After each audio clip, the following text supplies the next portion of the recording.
আসসালামু আলাইকুম, কেমন আছেন সবাই? আশা করি সবাই ভালো আছেন। আজকে আমরা দেখব স্ট্যান্ডার্ড ফোল্ডিং। আমাদের এই বোনটি দেখেন কিভাবে কি সুন্দর করে একটা long sleeve shirt standard folding করছেন। একটি লং স্লিভ শার্ট উনি স্ট্যান্ডার্ড ফোল্ডিং করতে সময় নিচ্ছেন 40 সেকেন্ড প্লাস মাইনাস। এতে দেখা যাচ্ছে ঘন্টায় প্রায় 100 পিসের মতো স্ট্যান্ডার্ড ফোল্ডিং করতে পারেন আমার এই ছোট্ট বোনটি। আপনাদের এই ভিডিওটি ভালো লাগলে লাইক কমেন্ট শেয়ার দিয়ে আমাদের পাশে থাকবেন।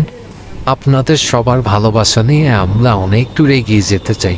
পাশে থাকবেন সবসময়। ধন্যবাদ ভিডিওটি দেখার জন্য।